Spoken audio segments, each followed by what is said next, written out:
Okay, guys, I hope you're having a good night. I said last week that I probably won't have much new to say about politics, and I wasn't actually going to do anything political. I mean, I feel like I always say that at this point. But I woke up and I guess like last night it was first announced that Tony Blinken was the top pick. It seems like this is who Joe Biden's going to put forward as his pick for Secretary of State.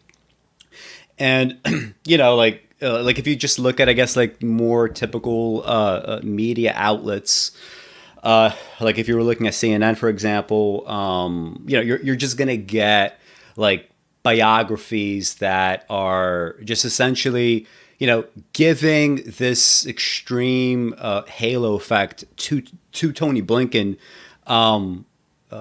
Just in the sense that, like, he worked, for example, with Obama. He's like a longtime aide to Joe Biden. And that, in contrast to everything that we had with the Trump administration, which is essentially, when it comes to kind of foreign policy, almost like, you more or less did not even have like a kind of like, state response, right? And but by not having like a State Department, I guess some people at least are excited by Tony Blinken. But I find this kind of, it's not surprising, but it's also just a little bit troubling, in the sense that, okay, like it's 2020. Everybody that was a kid, during 9/11, like I was, everybody that sort of like grew up through the Iraq War, and kind of like had their political awakening then, which also was my experience, which is why I'm kind of like framing things in this way, I guess. I remember, like, during the Iraq War, it just struck me as so, it was just kind of unbelievable that Americans and just people in general didn't really seem to care all that much about what was going on abroad, because it's always like, it's happening to someone else and not you. Americans especially, they don't really, they don't seem to care about foreign policy at all. And I think that's largely because, unlike, like, if you're living, right, in a country like the United States, and your nation is, even if we assume there's no technically such a thing as a superpower, you are at the very least like a major, world hegemon, right? You don't have to essentially think about the foreign policies of, like policies of like other state actors. You know what I mean? Like, you will have had, so much opportunity comparatively in America, even if you're like, very badly off, that you don't have to worry about a war, coming to you. Like, that's just, kind of like beyond the realm of possibility for the most part. The worst that you could expect is like a 9/11 type event where a tiny, tiny, tiny, tiny, tiny, tiny percentage of America's population dies through, some kind of terrorist attack or something like that. Something like, I guess back then it wasn't serious because, again, this is something that always happened to someone else, right? But now, like, we're feeling the effects of a deadly virus that just happens to be going around, right? Whereas, like, Middle East might be going through something like SARS, or Africa's going through Ebola. And, it's just so easy to file that away. So anyway, because Americans don't really, have a need to think about foreign policy, since, like, again, if you're part of a hegemon, right, if you're under the auspices of a hegemon, you sort of do essentially kind of like, whatever you want. And to the extent that you discuss foreign policy, it's to, legitimate the choices of, or attack the choices of whoever is in power. But broadly speaking, because there's not too much difference in foreign policy from one administration to the next. I think, maybe not like over a short time span, but with a long enough time span, that seems to be the case, as we're going to talk about when we get to the specifics of Tony Blinken and kind of like the last 20, 30 years. You don't have to think about what anyone else does, right? So, but I want to think about what America does. I want to think about how this is perceived abroad, And I started with this question of the Iraq War because, like I said earlier, I grew up under that shadow, right? To me, this was like one of the kind of like political awakenings that, this is the sort of thing that happens to everybody that essentially does not look like me, does not live where I live, so on and so forth. I remember being genuinely excited in 2008, right, for Obama's presidency, right? I was happy that he got elected. I thought we were, gonna do this kind of break with the past, and the reason why I thought we would have a break with the past is, to me, like that seminal event, right, the Iraq War. At least we had one of the Democrats now, in the highest office that did not vote for the Iraq War. Like, to me, that was, as a 20-year-old, I think I was 20 at the time, I forget. Yeah, 21 at the time. To me, this was like, wow, this is a break. This is a break from the past. This is like essentially a break from my childhood and the kind of conceptions that I had. And this was in many ways like a political break because, Obama's presidency sort of coincided with my turning away from Marxism, right? My turning away from like really kind of like far left ideology, I guess, in general. Maybe technically I wasn't ever truly a Marxist. I was more kind of like, one of those anarcho syndicalist types, to the extent that that means anything and anybody cares anything about that. It was a break from a lot of things, and I was sort of excited to like be in this kind of new world. Essentially what happened from the Obama administration, from the Bush administration to Obama administration is, lots of the experts and also, diplomats and, like anybody that's involved in kind of like the foreign policy apparatus. So many of those same people that perhaps, had like neocon beliefs or had beliefs that maybe technically weren't neocon but were somewhat indistinguishable from it, such as, liberal interventionism, right? Yes, shots fired, but we're going to get into some of these definitions in a little bit. Obama more or less staffed himself up with kind of the same foreign policy establishment. Like, cosmetically they're different, and yes, some of the actual policies they would take would be different, and yes, the overall carnage of the Bush administration was worse than the carnage of the Obama administration. We have to put all those disclaimers out there because people might use these words disingenuously. Anyway, we had this continuation, right, and not just in foreign policy in some ways, but especially when it comes to domestic policy, when it comes to the formation of a dual economy that just kind of it just kept accelerating, right? Those that had assets, those that had especially tons of education, those that were in the tech fields, they did very well under the Obama economy. And this is a theme that I constantly talk about. Like, pretty much any one of these streams touches on the subject.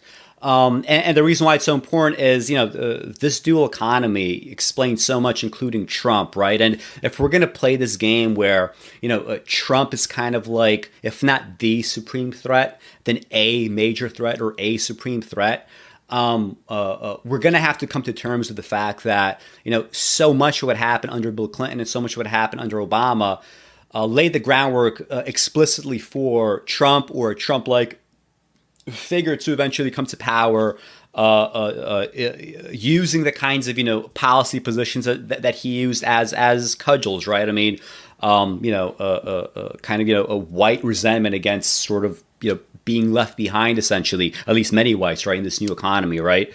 Playing on racial politics in that way, economically populist messages, even if nothing that you would say would actually transpire, which, oddly enough, like a lot of that sort of happened under Obama too, right? There was supposed to be this ticket of change, and essentially the most substantive part of all of this, right, which is that dual economy, it just accelerated, right? We had, an extreme ballooning of that under Obama. So, the Obama years were kind of like my years of becoming disillusioned. And, by 2016, I just said, fuck it, I'm probably not voting for Democrats Again, I did in 2016, and I voted it again third party, like in 2016, this time around. And sure enough, like I was expecting a Biden win. I said it would be closer than people think, and I laid out my reasons why.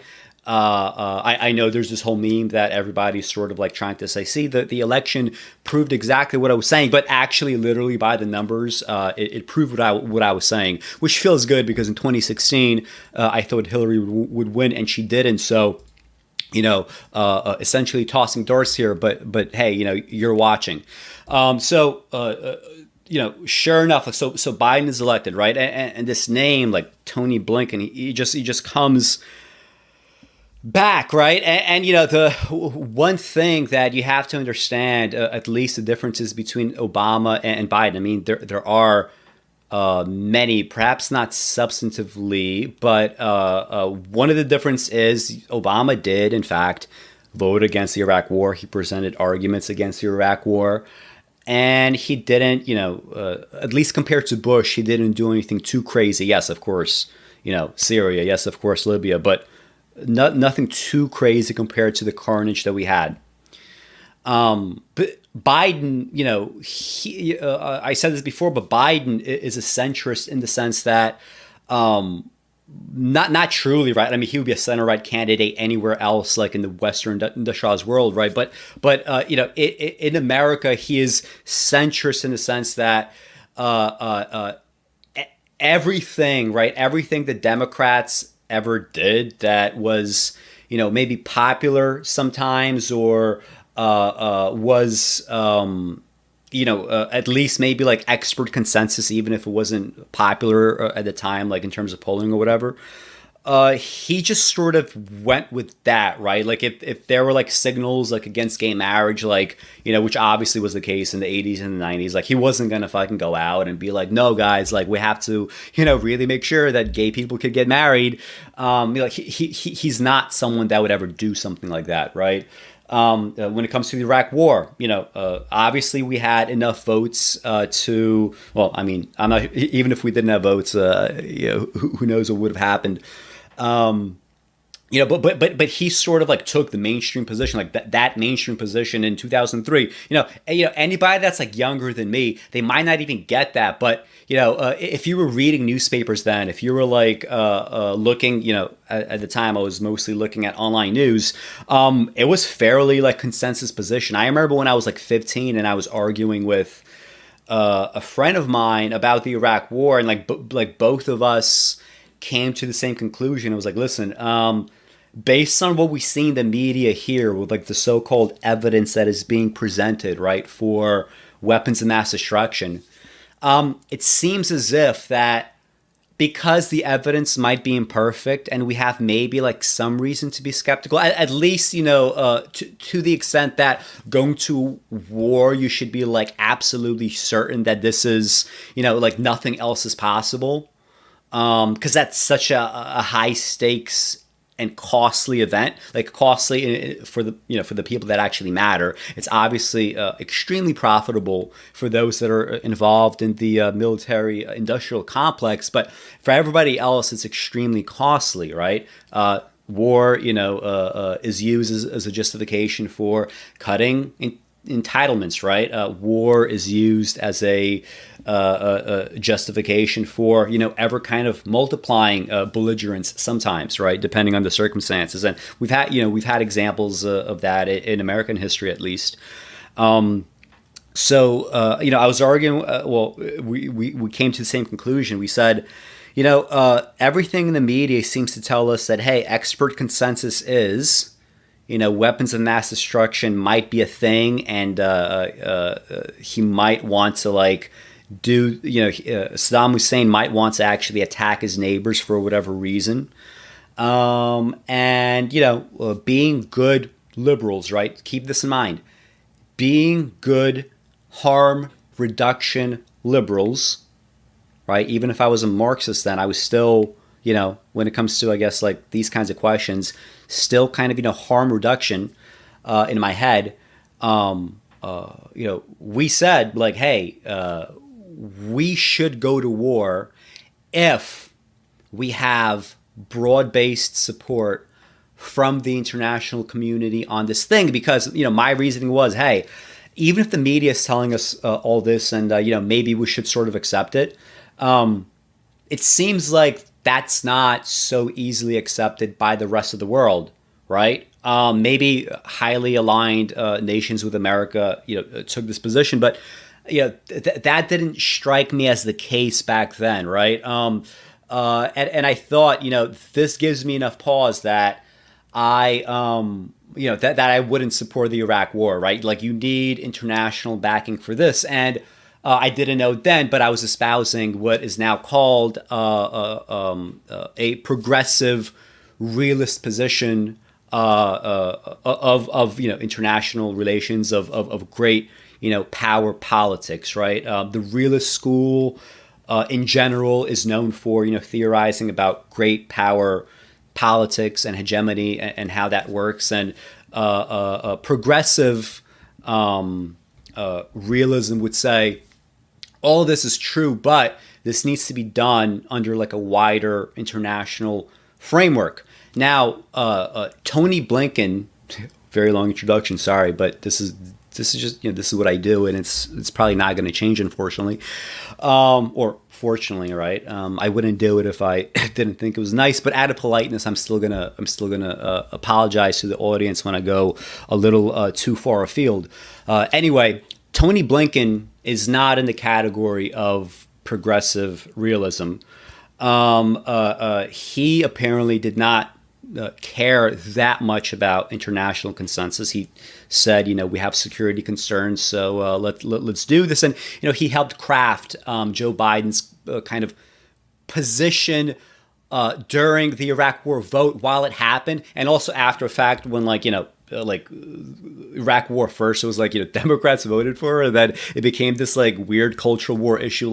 Oh my goodness, this is an example of Republican fucking brutality, when in fact it was bipartisan brutality. So it became this culture war thing that Democrats would argue hey, and that's the thing, if you weren't around then, it sounds insane, but if you were I was a child then, but if you were even younger than me and you weren't paying attention, think about how insane it sounds.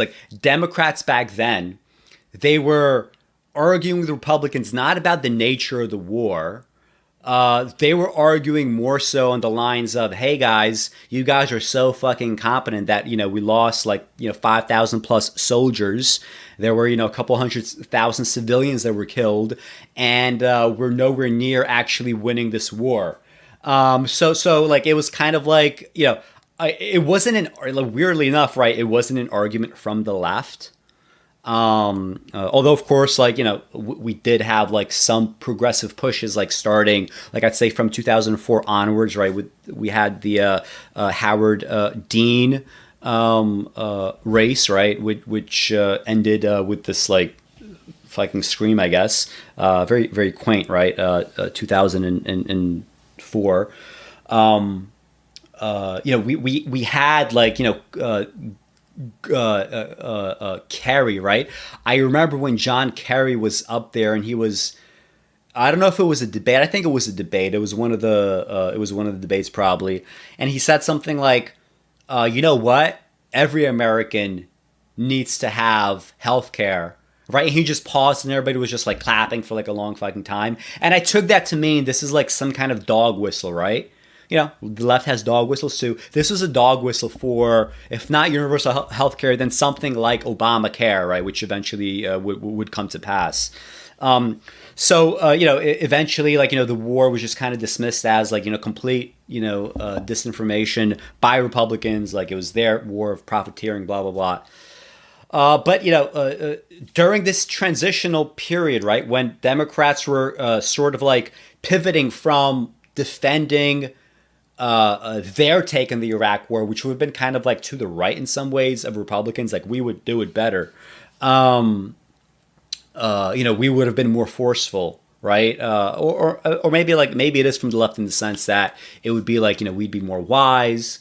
We would be more circumspect. We would have fewer civilian deaths. It's kind of the Obama, I guess, argument for drone strikes, right? We're not going to stop killing civilians. We can't, right? We just need to. Like, our security depends on it, and we're willing to make these sacrifices. So we're just gonna reduce it through drone strikes, right? And that I guess was like the 2006 through 2008 transition, right? And during this time, right, when the war was becoming less popular and Democrats needed to sort of have, I guess, a more progressive take on like anti-war from a kind of more fundamental perspective, Tony Blinken, he was one of the guys that was like crafting not only the explanation for Joe Biden's original pro war vote, but also going from the vote to how do we deal with this like emerging like new set of competing narratives, and how do we get to like the middle of that, and how do we make sense of it, right, for the kind of average liberal voter. So I mean, back then I was still kind of a Marxist. I wasn't paying attention too much in these kinds of like inner machinations, I guess. But anyway, so this is sort of Tony Blinken's life. The past 30 years, I would say. I believe he was also under Bill Clinton. Into under Bush, under Obama. And now again under Biden, right? We have essentially, this kind of streamlining, right, of careerists, and I just want to go through this like bit by bit, and at least try to understand where this kind of liberal interventionist philosophy is coming from. How could we justify it in any way, if there's any justification? And some of the responses that I would have to it, and some of the responses I think that liberals need to have to this kind of stuff, because I mean it's not he's not gonna be Pompeo, right, in that sense. But I don't think people really understand when. Like I don't think people really understand what they mean when they say stuff like, well, fuck it, Tony Blinken ain't, Pompeo, right? Isn't that great? It's not that I wouldn't necessarily disagree with that. It's over a long enough span of time. This is my argument over and over again, right? Why it's why this harm reduction model of voting for Biden-like Democrats doesn't work. Also, over a long enough time span. Enough Tony Blinkens eventually get you a Pompeo, right? Like over a long enough time span, everything levels in that sense. Harm reduction doesn't work in the way that people assume that it works, even if in the short term, I understand the attraction of exercising it. I am like many other, liberals, and this is like my shit lib inclinations, even if like, my politics are not that. My shit lib inclination is allowing me to be relieved that we'll have 4 years of Biden, right? Or whoever might be behind Biden. But you got to understand it. Enough Bidens eventually get you a Trump. We know that because like, Obama got his Trump, right? Clinton got his Trump. All those things are part of the causal chain that leads up to now. Okay, now is made up of discrete units that are preceding now by definition, right? How did this happen? It's so weird to me that people ask this question all the time. How did this happen?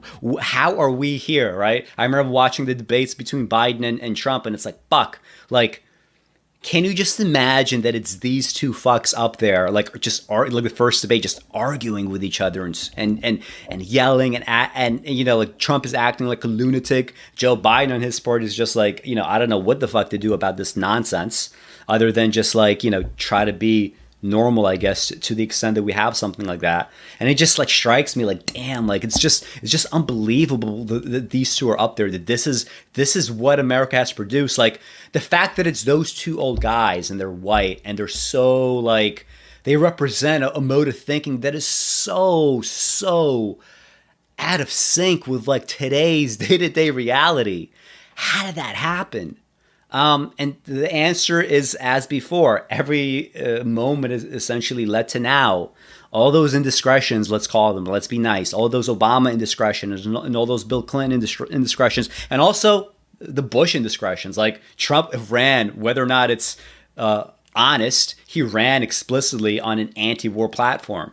Right, people like that shit. Even Obama didn't have like Trump's level of like crazy like anti-war rhetoric, right? Like he didn't like Obama didn't have that populist anti-war message. He had, I'd say, like a broadly like liberal message about the like a mainstream Dem message, but he did not engage in the kind of emotional language that Trump employed. And I mean Tony Blinken, like in that causal chain, like he's here, right? He's part of it. He's leading up to now, and he's found his way back to now, and now he's in the most powerful position of his life. Okay, just like Joe Biden, right? Joe Biden has made it to the most powerful position of his life, and everybody that was in the margins, on the outskirts, that were essentially these orbiters.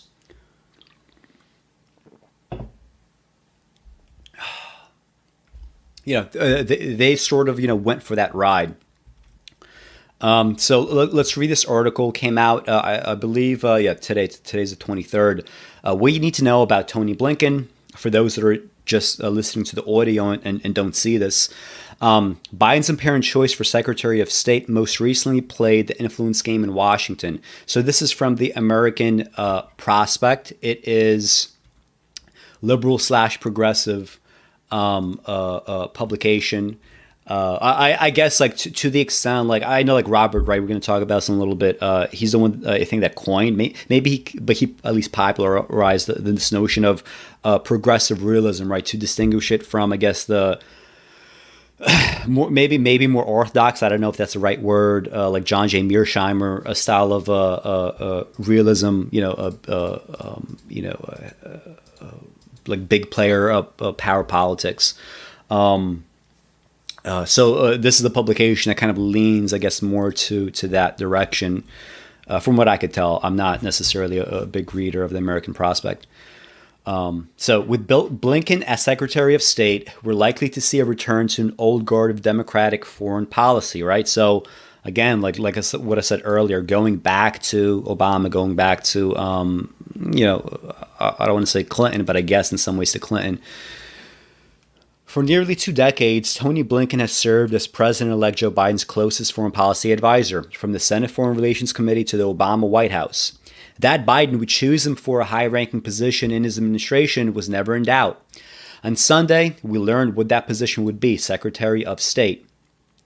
Blinken is already being greeted by soft profiles focusing on his diplomatic career. Yes, like all morning I was looking for like, okay, so I think this is worth talking about on stream, and like just the headlines alone. I remember the New York Times had a profile on Tony Blinken, and the way that they characterized his, like, he was one of the like pro-Libya intervention belligerents, I'd say, alongside Clinton and Obama, to his credit, and also Joe Biden, to his credit, were against that style of Libya intervention.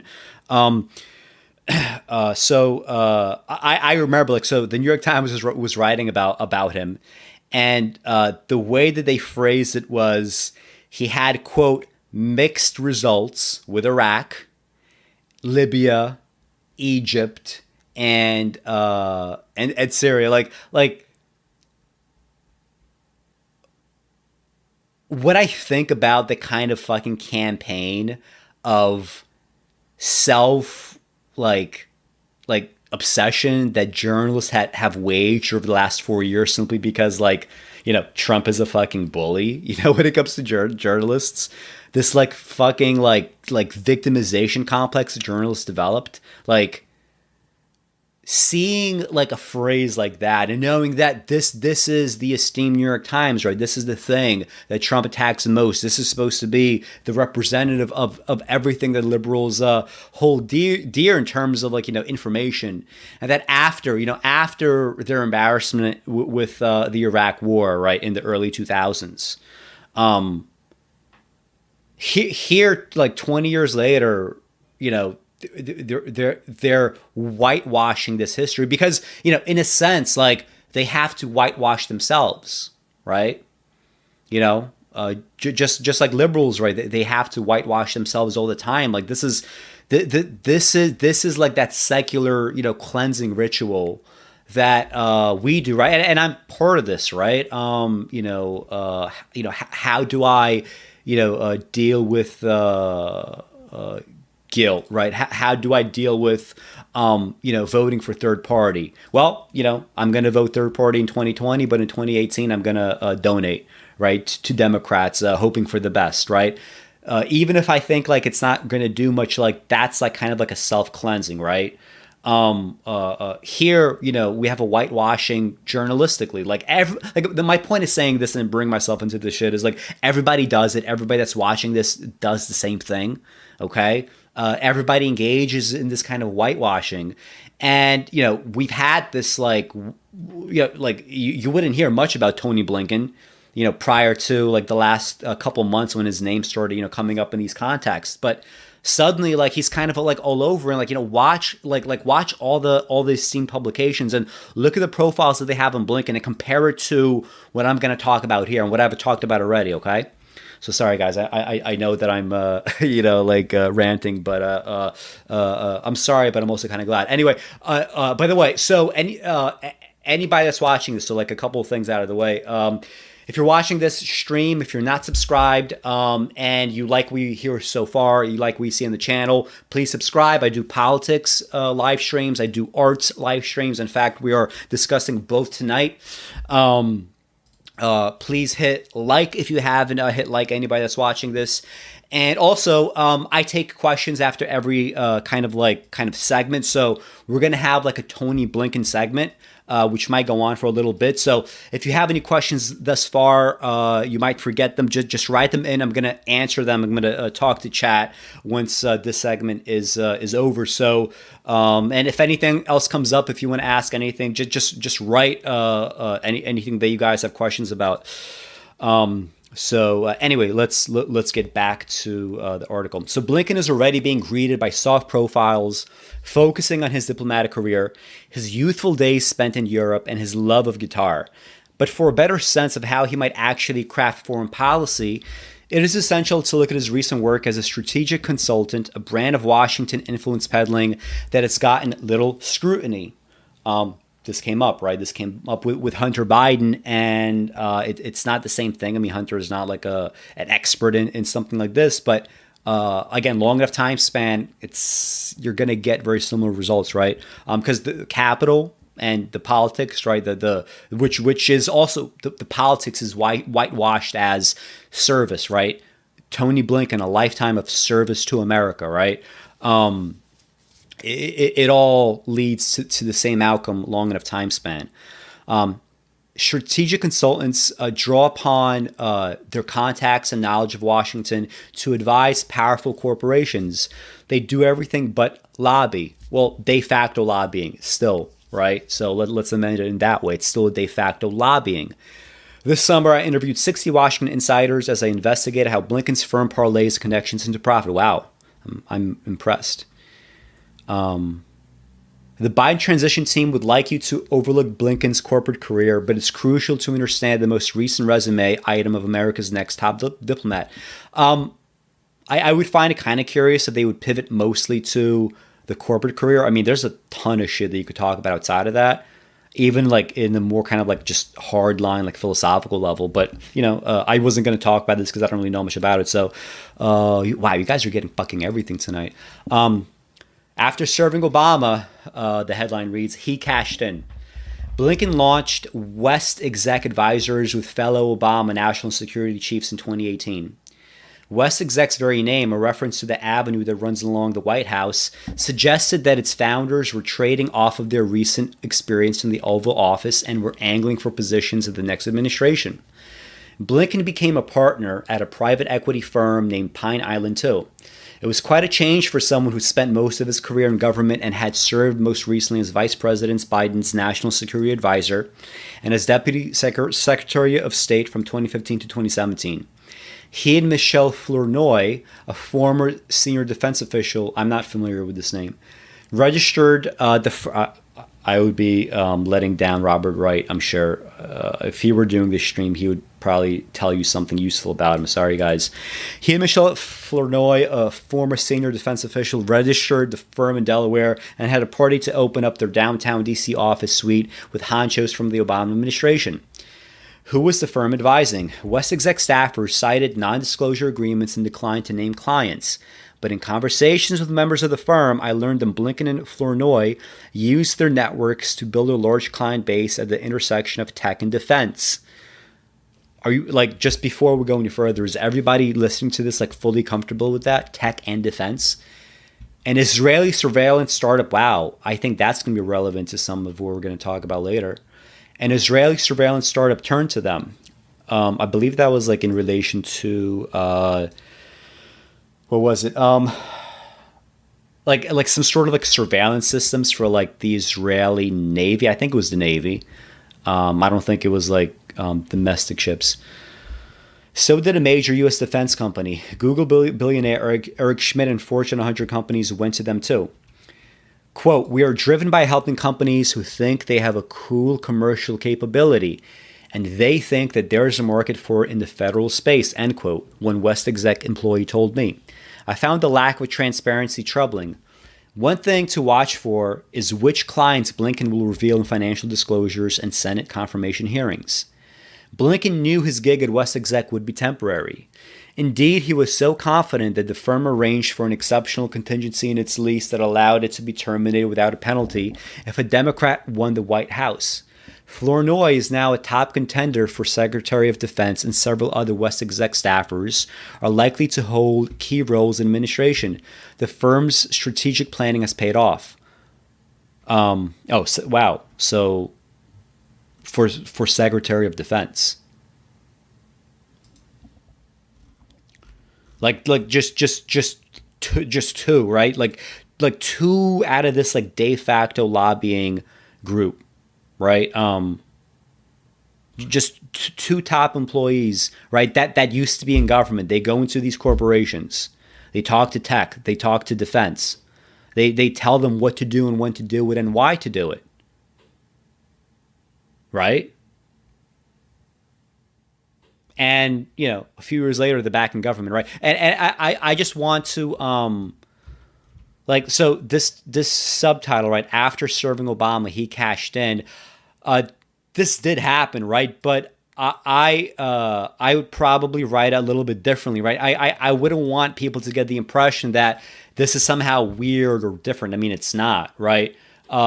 This is like a long and well-known problem, right? This like revolving door of, you know, government employees who then eventually like go into the private sector and then come back as government employees. And suddenly we have these like fresh conflicts of interest that even if they're not so obviously directly financial, just merely being a human being, which is like, you know, primates are, you know, social beings, and being social beings, like the networks that you have, they're going to now bleed over to what you're doing, right? And the question is like, you know, like what exactly? Like I don't want to be one of these people that says there should be no relationship between like a defense industry and what you know, like the government sector. Clearly, there needs to be, if we allow any degree of like, you know, private development of something like tools of war, which I think like it's a question that actually you could debate whether we should have any of that, you know. But, you know, with the present moment, with things stand as currently constituted, you should ask yourself like, hey, like what, what exactly is the relationship between the private sector and government, right? When it comes to things like defense. And it's a question that, you know, I'm not sure if there are any formal answers for many of these questions, and many things that, you know, people might think ought to be illegal or are conflicts of interest and are illegal. You know, at minimum, right, there is no kind of legal coding for it. So even if you don't want to have the discussion of should we, you know, outlaw any private development of tools of war, you still need to absolutely have right away the conversation of, defining that relationship between the private sector and government, right? When it comes to national defense, you need to have a good answer for that. So we have Flournoy, Secretary of Defense, possibly. At minimum, we have Tony Blinken, and I see no reason why Tony Blinken would be held up. Would be held up by even a Republican majority. So the second subtitle states he'll push Biden toward the middle. Before they even talk about this, I want to define this a little more. So when we say middle, let's the middle in this country when it comes to national, like when it comes to foreign policy, it's pretty right wing, right? So to the extent that he would moderate Biden's pre-existing tendency, that's simply not true. And like anybody that says something like centrist or middle, like I always want to be careful that in this country we define things like libertarianism or a political middle or centrism or center left, center right very differently from the rest of the industrialized Western world. Okay, we do. So let's just understand that, and I wish every single time we had any use of the word middle or center or anything in any kind of newspaper anywhere, TV, whatever, YouTube. I wish people would define precisely what they mean by this term before they go forward, right? I shouldn't have to stop the stream to talk about this because I think that this is interesting enough and undeveloped and unclear enough that it warrants some conversation like literally every fucking time, and it's tiring. So, but the subtitle states, number 2, he'll push Biden toward the middle. Okay, so Biden will become president at the time of a pandemic, an economic crisis, and a crisis of American leadership. With Blinken as Secretary of State, we're likely to see a return to an old guard of democratic foreign policy. Blinken has, quote, a quite cautious, don't rock the approach, end quote, one of the former colleagues told me. Quote, but we're not at a risk-averse moment in our history. It's time for bold ideas, end quote. Then Blinken took a leading role in guiding Biden's mistaken approaches to Iraq does not bode well for a long overdue withdrawal of America from conflicts in the Middle East. Again, we went from Obama, who voted against the Iraq war, back to Trump, who, has no fucking opinion on these things one way or the other, right? Or at least one that was nominally was anti-war, right, and was constantly haranguing past administrations, both Democratic and Republican, for Iraq. We went from Bush, which is Iraq, to Obama, which is anti-Iraq, despite being surrounded by many of the same people, to Trump, who had this anti-Iraq rhetoric, and then back to Biden and Blinken, who voted for Iraq and then crafted the post hoc rationalization and whitewashing. Again, let's keep that chronology. And again, so he the author of this piece, I don't want to say he, Jonathan Guyer. So Guyer, he also doesn't seem to comment on this, but Blinken has a, quote, quite cautious, don't rock the boat approach. I mean, what does that mean? Is that in reference explicitly to the context of a return to an old guard of democratic foreign policy? Because if it is, okay, I sort of understand what it means. But in a literal sense, quite cautious, don't rock the boat approach. I mean, voting to fucking go to Iraq when most of the world said no, don't do it. And then continually whitewashing it, even when clearly you were wrong, not admitting it, not trying to make any kind of hardcore real pivot. I understand politics is about power. It's not like I would expect anyone to actually do this, but innately, in a literal sense, if you're gonna take these words at face value, there's nothing quite cautious, don't rock the boat approach about the fucking foreign policy of the last 20 years in a literal sense, right? Let's Let's just understand that, right? But I guess, contextually, like, yes, we could go back to 2008 through 2016. If Biden and Kamala Harris get 8 years, we could have 8 years of Obama foreign policy. Like, I don't. And by the way, like, it is also preferable to 4 or 8 years of whatever the fuck Trump's foreign policy was. Again, short term, yes. Long enough term, I said enough about that. Anyway. Another issue is that Blinken seems to be more comfortable, quote, well, not quote, sorry, it's underlined, working with neoconservatives. Yes, this is what I'm going to talk about when we get to the philosophical conundrums of what is actually the difference between liberal interventionism versus like what we now term neoconservative thinking, right? What is actually, right? Like, I understand rhetorically, I understand aesthetically, actually, we're going to get to that, right? So, interesting that this publication is now telling me, right, that yes, he was more comfortable with neocons, and I've already given you a preview of my argument.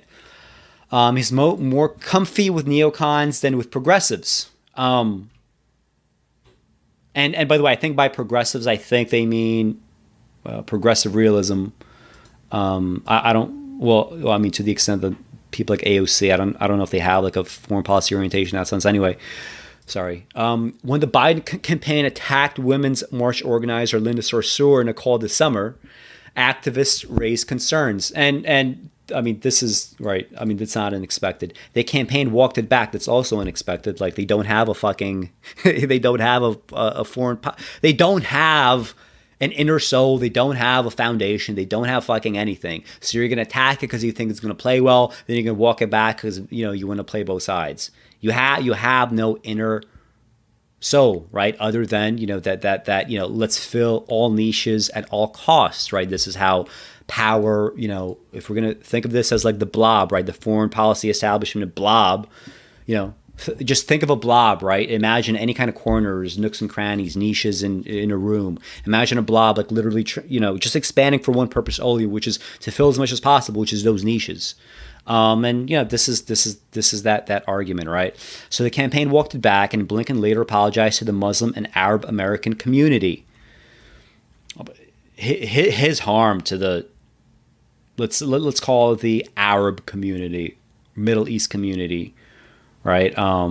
It's not a fucking attack on Linda Sarsour, who, like, also someone that in a long enough time span is just not going to matter.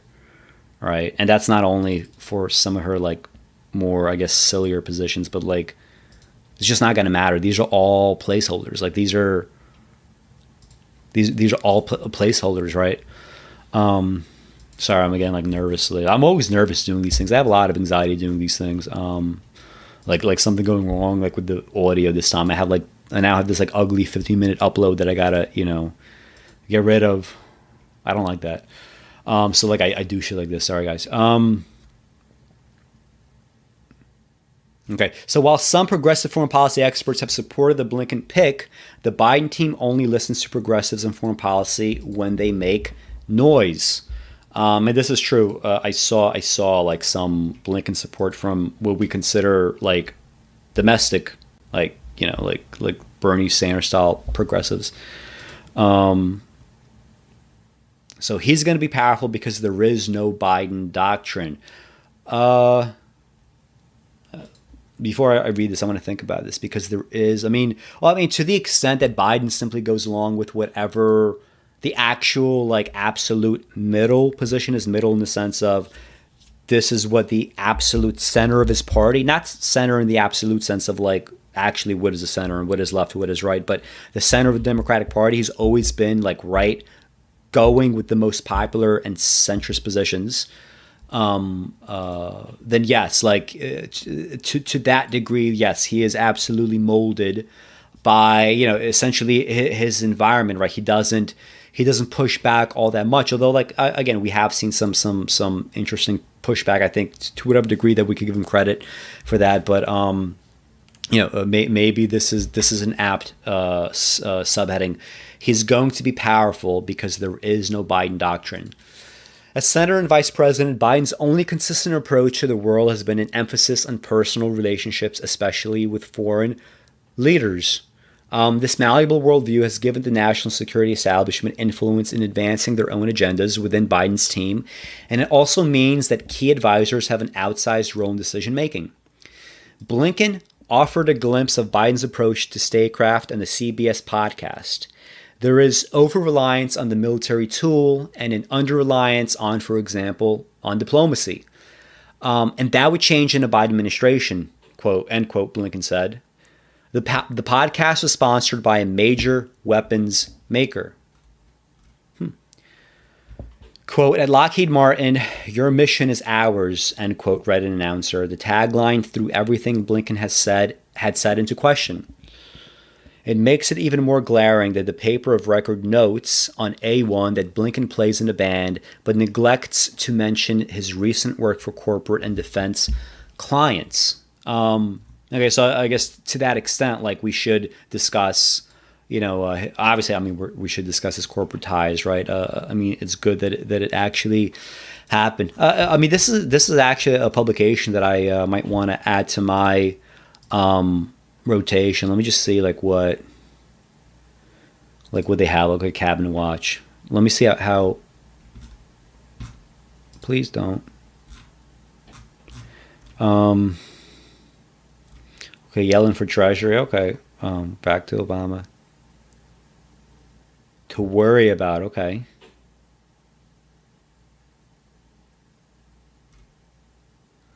Yeah, I think ideologically it seems like they're pretty aligned with what I believe. I think they probably, most of them still did vote for Biden, but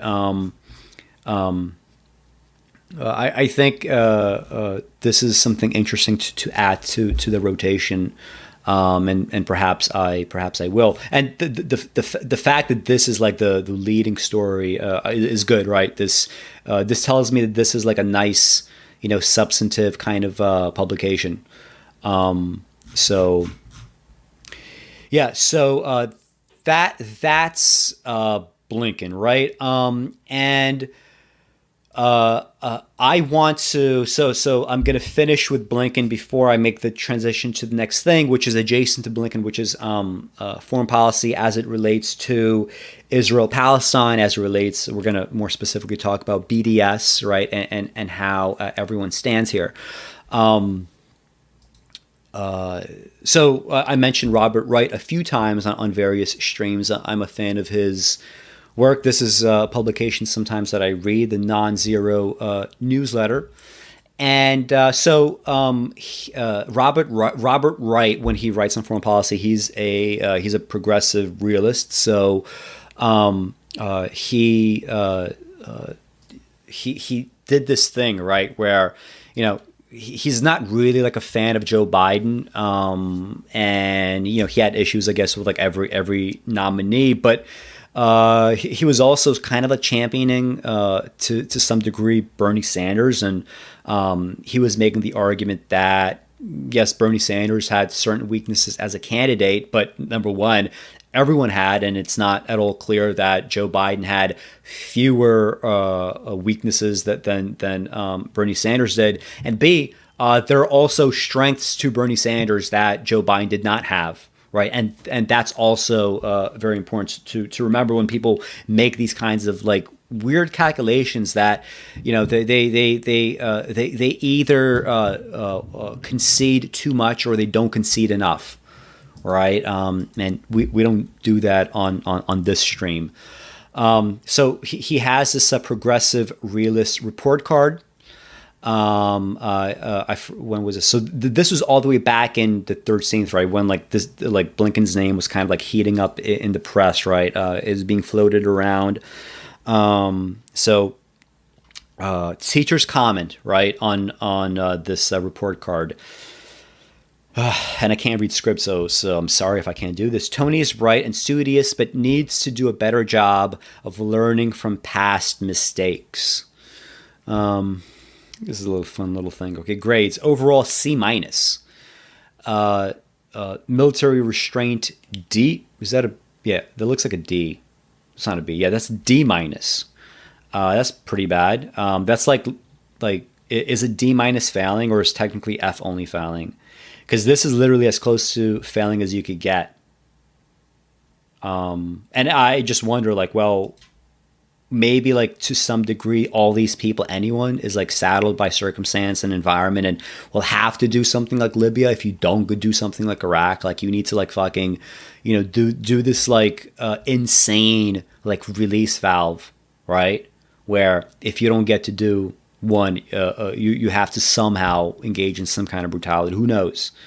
But this is as close to as failing as you could get. Cognitive empathy, C+. International law, D+. International governance, B. Universal engagement, D+. So before we even get to like Robert Wright's analysis on this, I just want to say the following. Like, I don't know if he's going to, I haven't really read this thing yet, but I don't know if he's going to contextualize the score, but I would argue that to the extent that international governance is a good thing, and I think for the most part it's a good thing, a B is a nice score to have here. It's a nice grade. But if you're going to have a D minus on military restraint and on universal engagement, international governance is like, it's like fucking irrelevant, isn't it?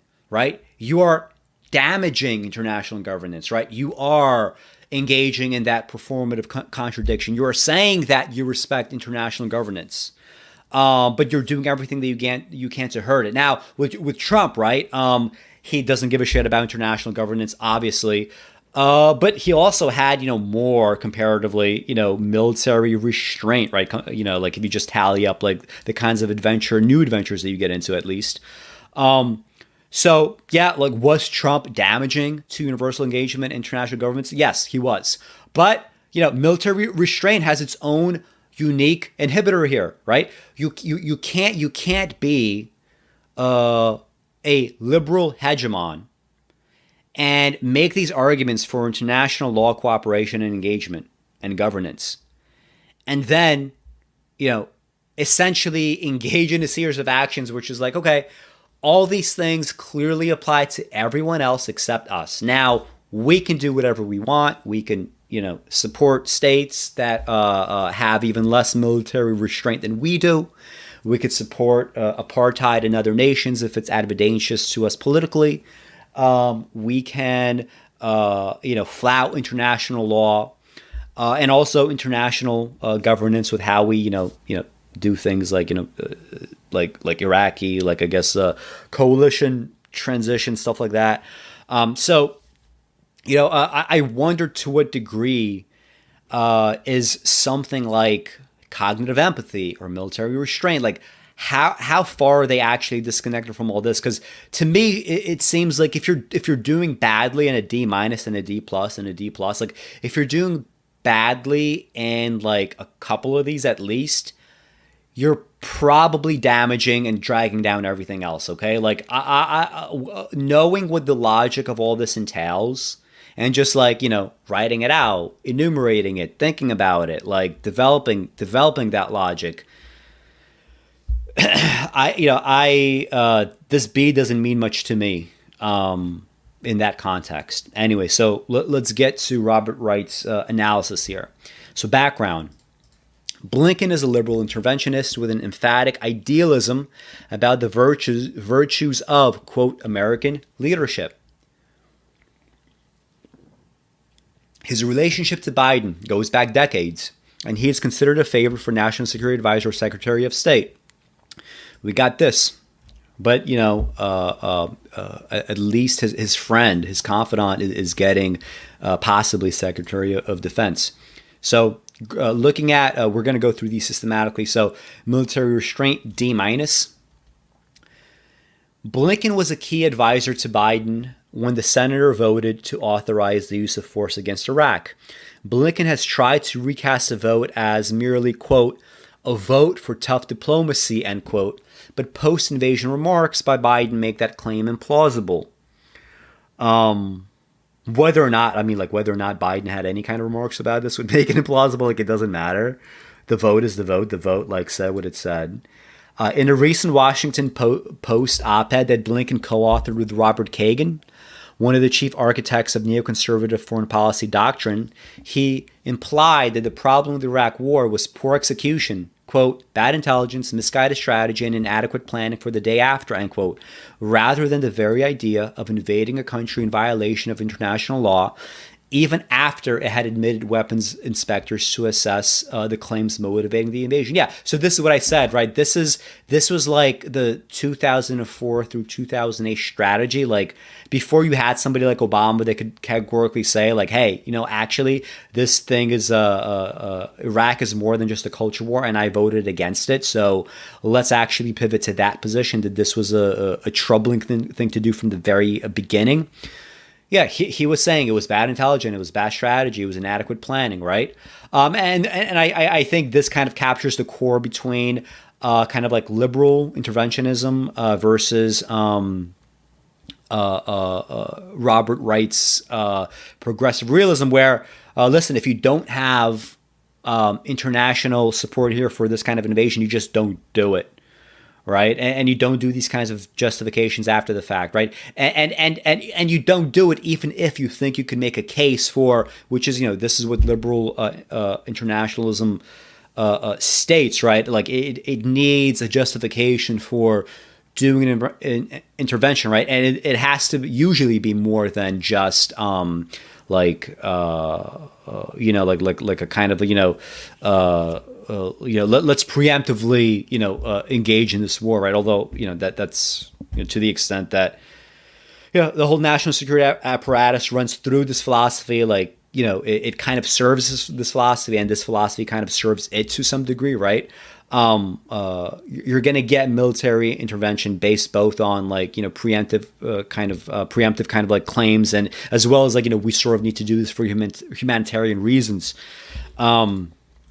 So just to give people some context on that, nor does Blinken have second thoughts about the U.S. and its allies having flooded Syria with weapons that turned a doomed insurrection into a raging but futile civil war, leading to countless deaths and creating countless refugees, a policy that, as an Obama administration staffer, he played an important role in shaping.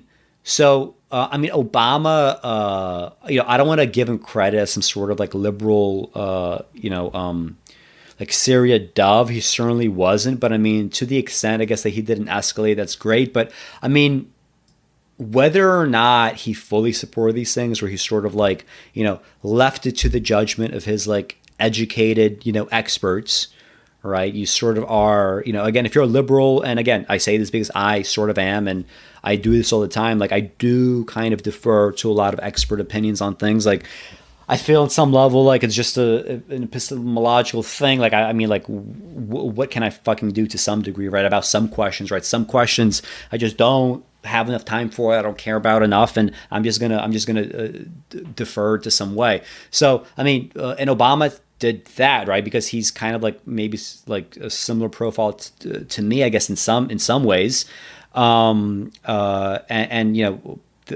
Blink, like keep in mind that everything that we think about with Syria now, like this is like objectively what we did in Syria has made things worse, right? I don't want to let anybody off the hook here, right? And this is kind of in far fewer words what Robert Wright is saying. Anyway, Blinken says, along with Kagan, that the problem with our Syria policy was that we didn't deploy even more force in what, remember, was an explicit attempt to depose the government of a sovereign nation.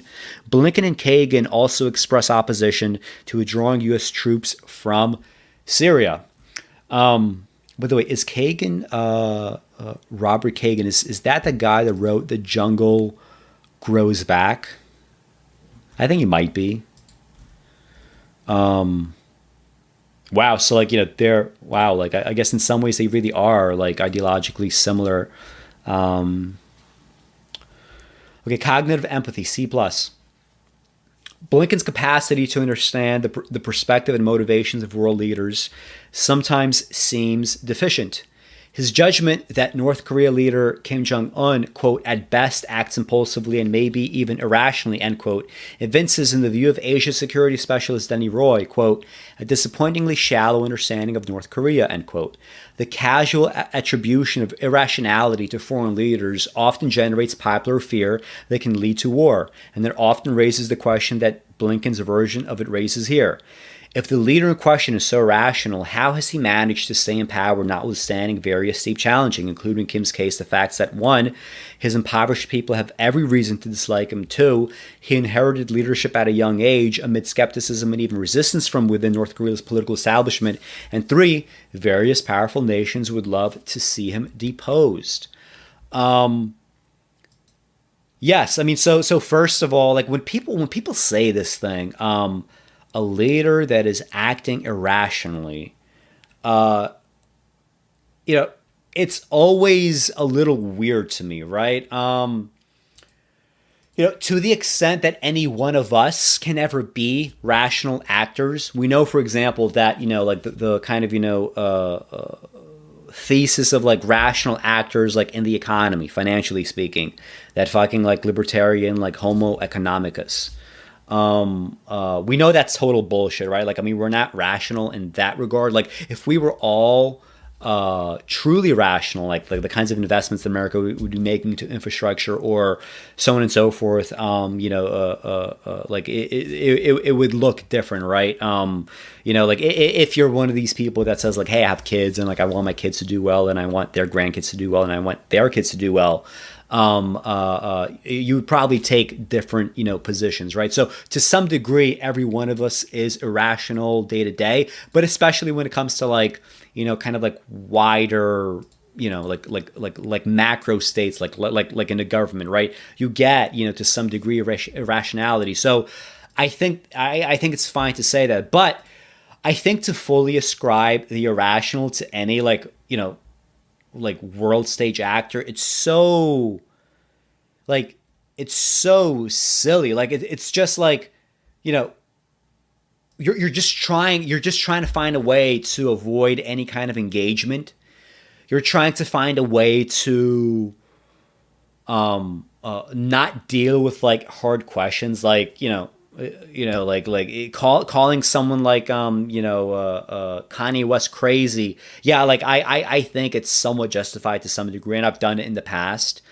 But you also have to like really contend with a Kanye West as a type, right?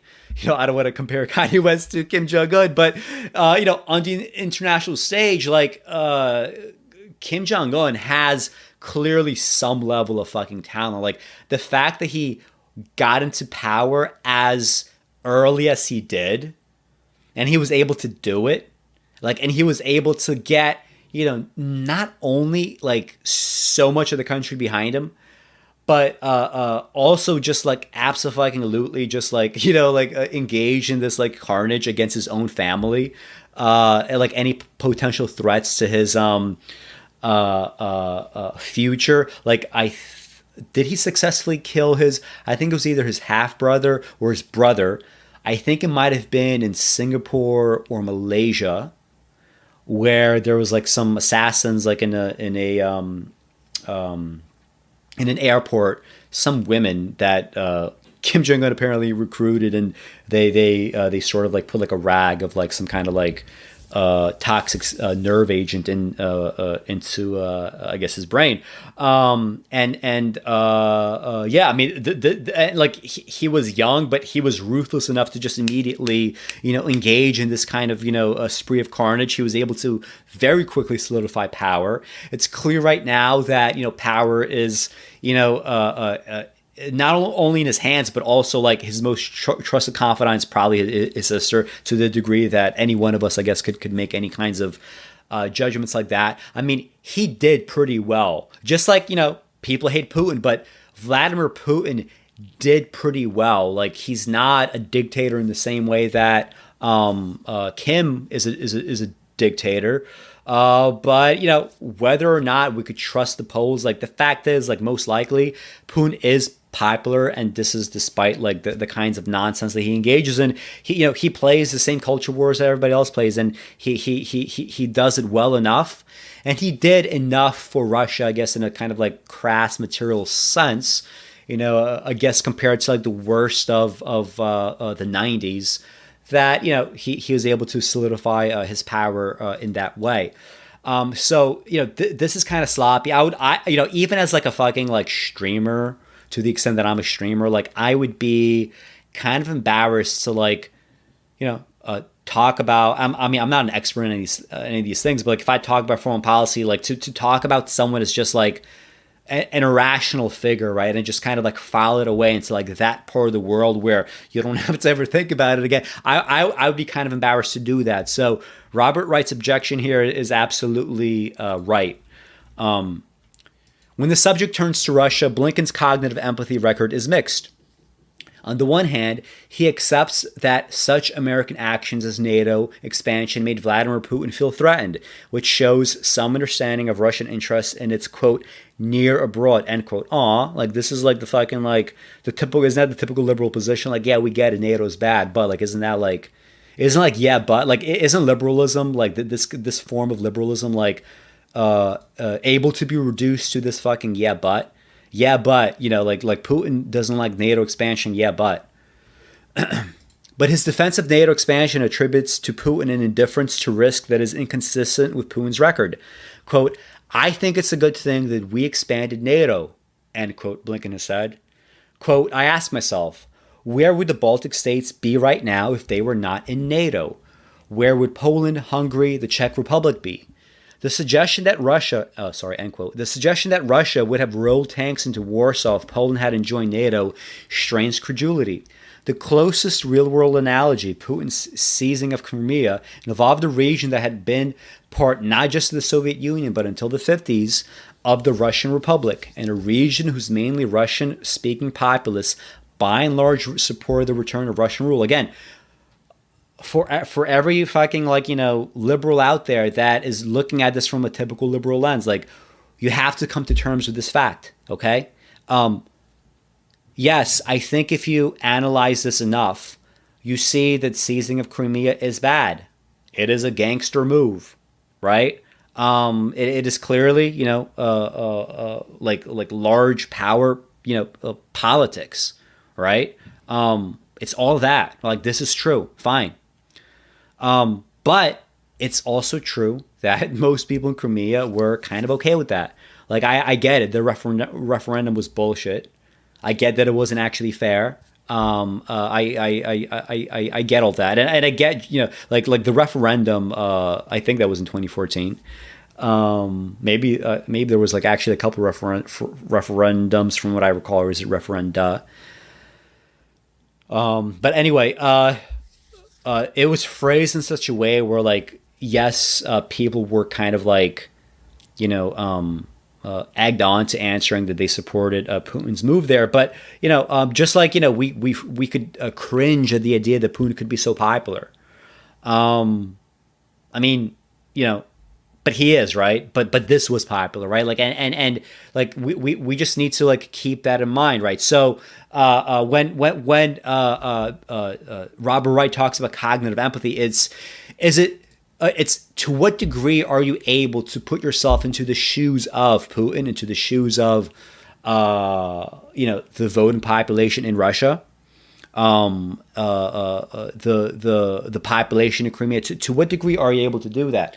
Because if you can't do that, you're not really going to understand these fairly basic facts, and you're not really going to understand what is actually within the realm of possibility. Like when you're crafting these like foreign policies, like what is actually in the realm of possibility. Like it's not really believable that Putin would invade Poland, right, as Tony Blinken would say.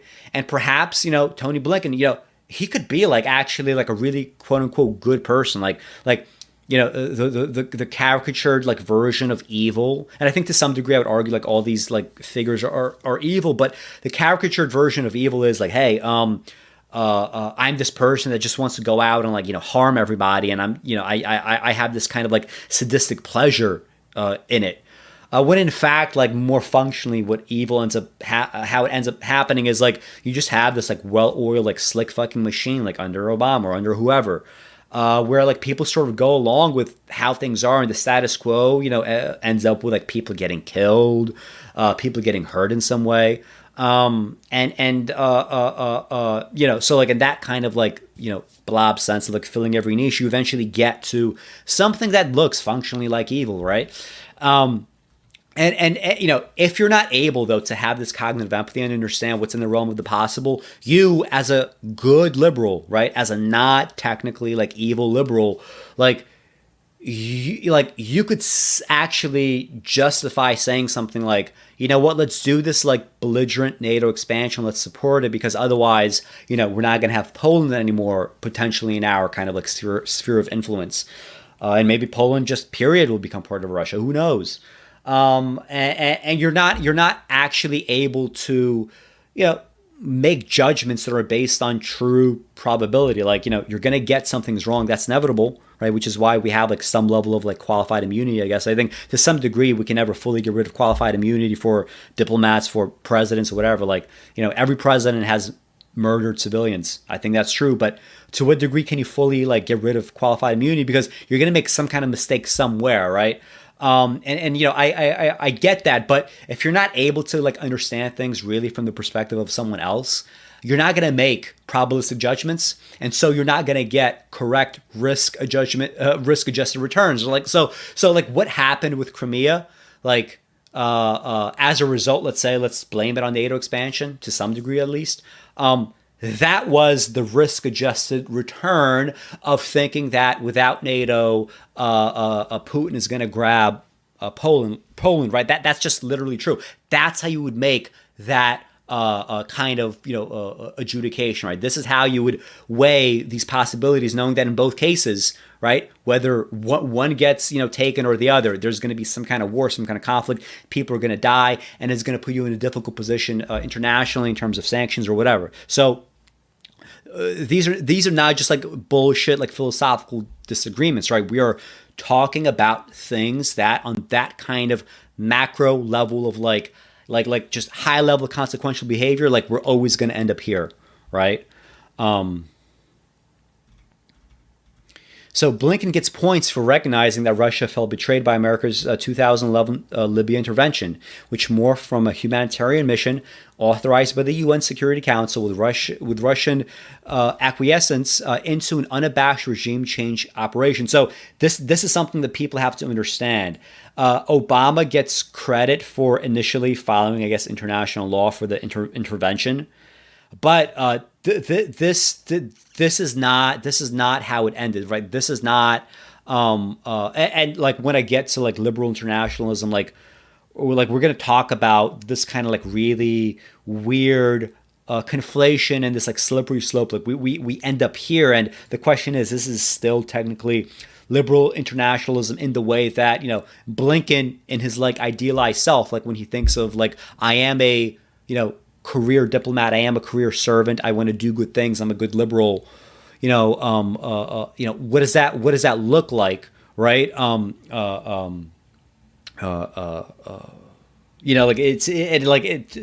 to that extent, like it's no longer part of his actual philosophy, right? So to what extent is Tony Blinken getting away from perhaps his true nature, right? Like if he wants to actually do good. I like to think about questions like that. I think it's important, right? If we think of like how to set up all these incentive structures so that people, if they enter government wanting to do good things, like how do you fucking stick with that? Like how does that work, right? And he sees that this complicated prospects for Obama's administration's attempt to reset of relations with Russia. Still, he seems reluctant to contemplate the possibility that this and other perceived American affronts were critical in the subsequent souring of U.S.-Russia relations, preferring to cast Putin's disposition as the determining factor. Well, I mean, technically it is, right? But the point is, it's not actually, if you consider every other factor, right? Quote, Mr. Putin started with or developed a very zero-sum view of the relationship, he said in a PBS interview. That's really the defining problem today. So respect for international law, D+. Blinken supports applying international law to adversaries, but he has little time for legal strictures when they could constrain American behavior. Yes. So on the one hand, he heaped praise on Trump's advisors for their moral and legal clarity about Russia's invasion of Crimea. Quote, it's not acceptable for one country to change the borders of another by force. It's not all right for Russia to decide Ukraine's future, end quote. But his respect for universal rules seems to have deserted him during the invasion of Iraq, which then Secretary General of the UN Kofi Annan has deemed illegal. So too with the arming of Syrian rebels and the subsequent placement of American troops in Syria against the wishes of its government. Both highly dubious under international law and both fine by Blinken's lights. Blinken once cited George H.W. Bush's invasion of Panama and subsequent extradition of its president, Manuel Noriega, as a judicious use of force. And invading a country in order to arrest its leader is at best problematic under international law, as a legal scholar noted in the Christian Science Monitor at the time. Right? So I just want people to remember that, right? To the extent the liberal order means anything, and I think, it means something to Tony Blinken as someone that subscribes to it. Not applying international law across the board, to yourself, right? Sorry, there is no true, there's I guess there's an international order, on account of inertia alone, but beyond that, we don't have much. Beyond the inertia. So he gets a B for support for international governance. All right, so let's see. I'm just curious how Robert Wright defines it in context with everything else, and what that B really means. Blinken supports various useful international agreements and institutions in realms such as arms control and the environment, and he helped then Vice President Biden get India on board with the Paris Climate Agreement. He has also advocated using trade deals like the Trans-Pacific Partnership to fight climate change and improve labor conditions. And while in the Obama administration, Blinken helped negotiate multilateral agreements, most notably the Iran nuclear deal, which set a new standard for arms control verification and diffused the source of Middle East tension. Yes, objectively speaking, these were actually good, right? Especially the Iran nuclear deal. Love Obama, hate Obama, have no opinion on Obama. It's just factually true that the nuclear deal was a good thing.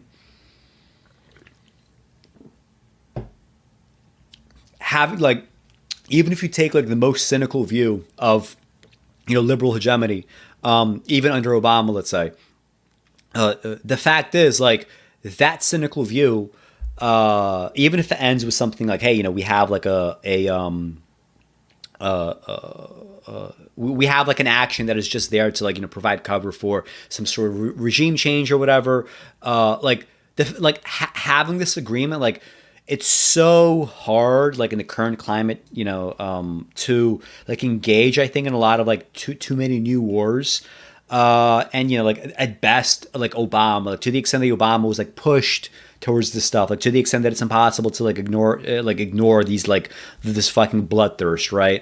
For this interventionism, having this deal in place, not only does it actually mitigate true security concerns to the extent that America has actual security concerns internationally, to the extent that actually wants Iran to be kind of defanged of a nuclear arm, to the extent that actually would harm American foreign interests. First of all, having that deal, it helps with that. It helps with that kind of most cynical level of analysis. But even if you believe that America eventually wants a war with Iran no matter what, it's sorry, having this deal in place would make it a lot more difficult to not only go to war but to also apply new sanctions. It just would. Okay, so again, risk mitigation, all great arguments. The problem is if you don't combine that kind of risk mitigation with domestic policies that would actually get you permanent Democratic Party majorities forevermore, you're going to get somebody like Trump that's like, hey, we had an Iran nuclear deal. Fuck it, I don't understand it, but Obama did it, so, and I hate Obama, so yeah, let's go and rip that up. So long enough time span, these agreements, like, without a proper kind of grounding, they seem to not matter too much, right? Or at least at minimum, right? They explode under these kinds of circumstances.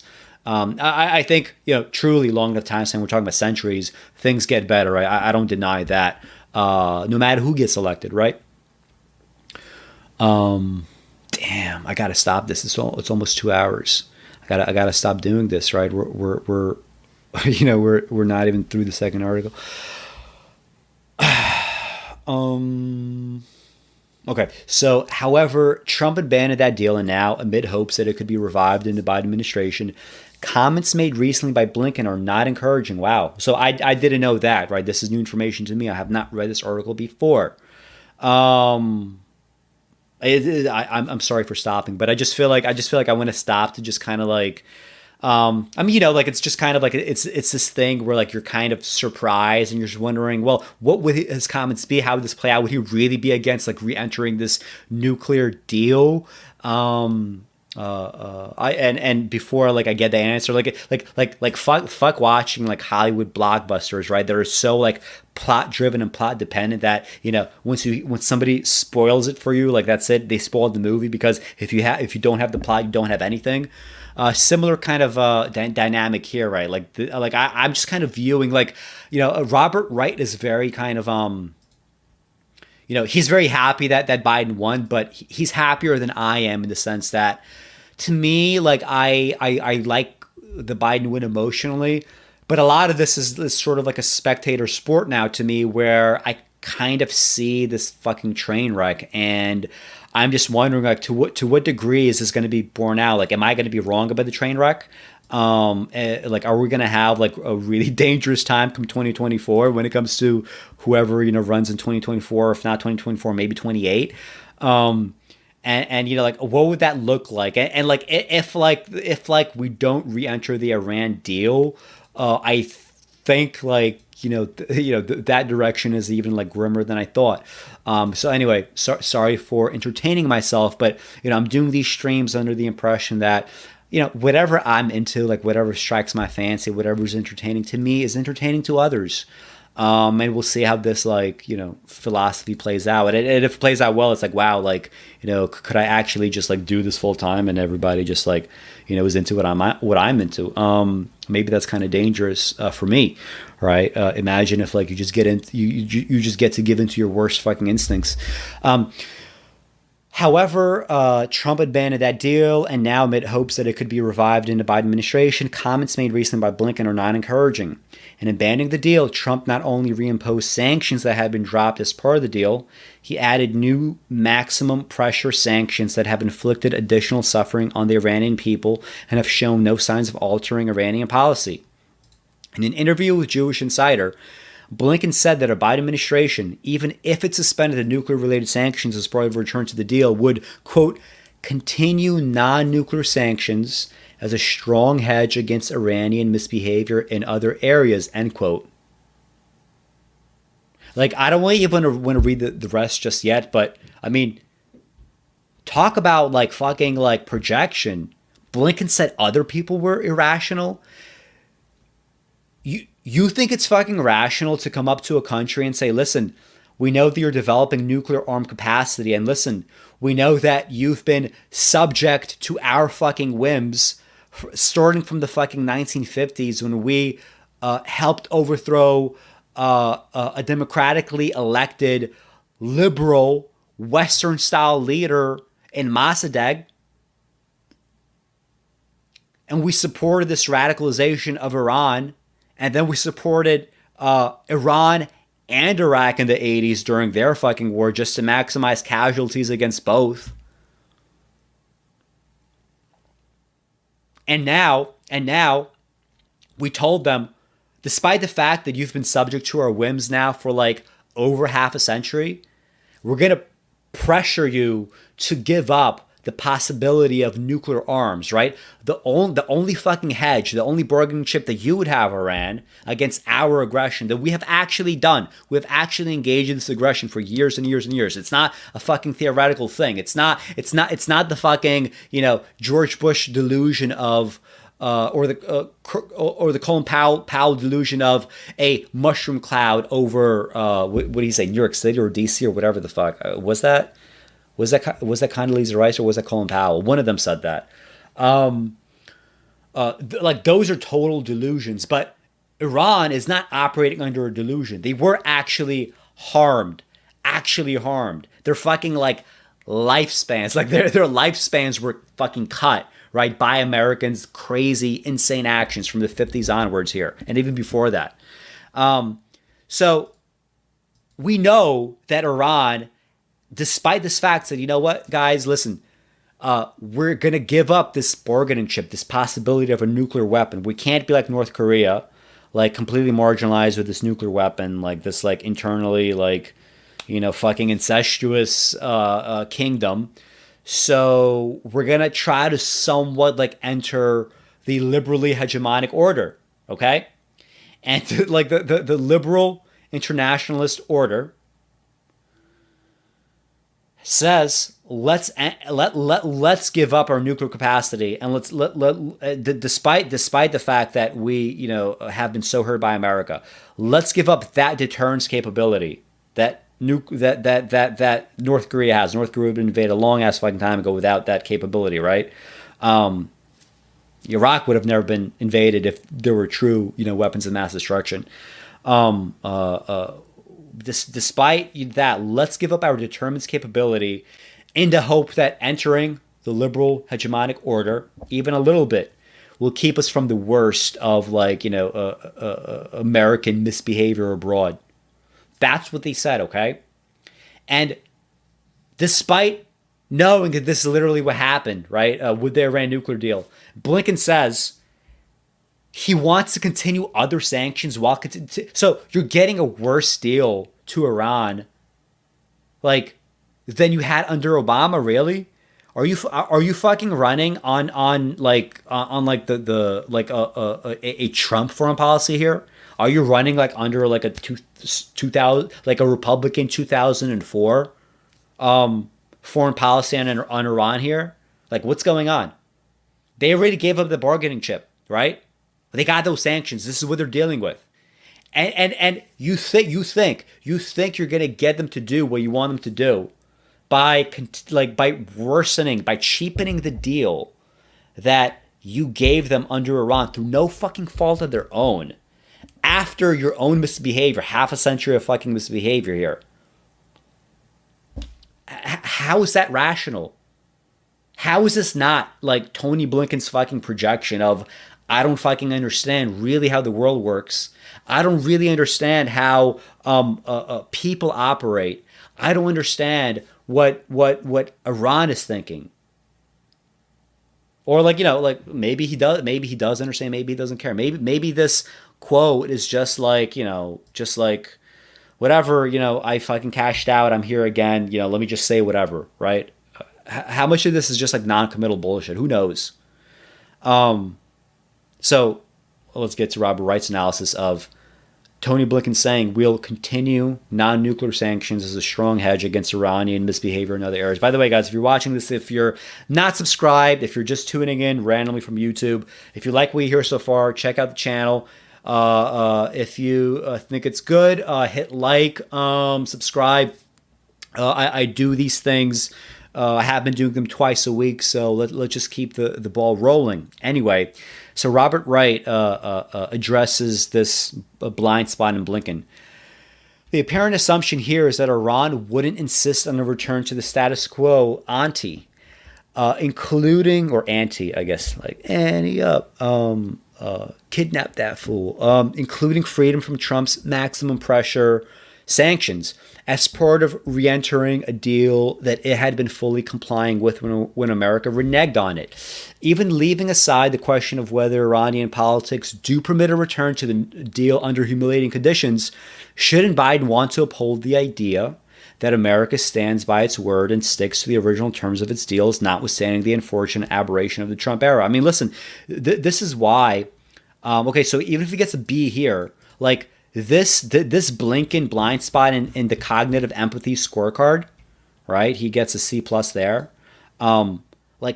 Sorry, that's gonna damage a lot international law, and that's gonna damage the international governance itself.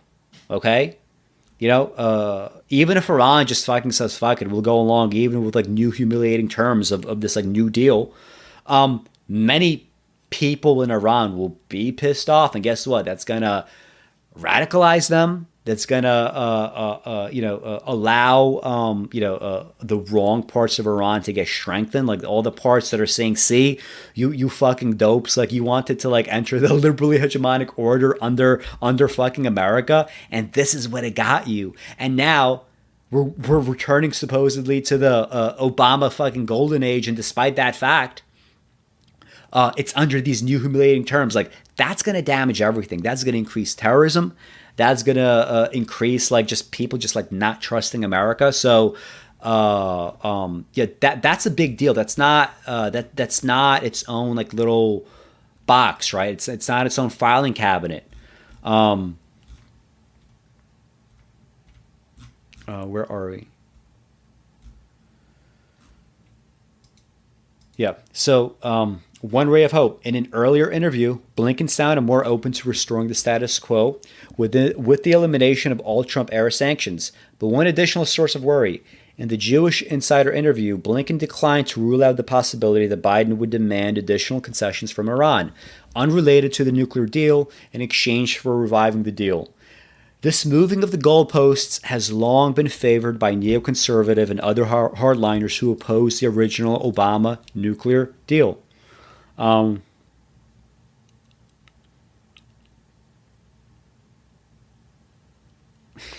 mean, look, if you want the world to work, you're going to have to fucking understand the world, right? And understand it, not just in this, like, I went to the best schools and I was a career diplomat, so I get how the world works sort of way, but truly, right? Like, empathy, right? That cognitive empathy that is missing here.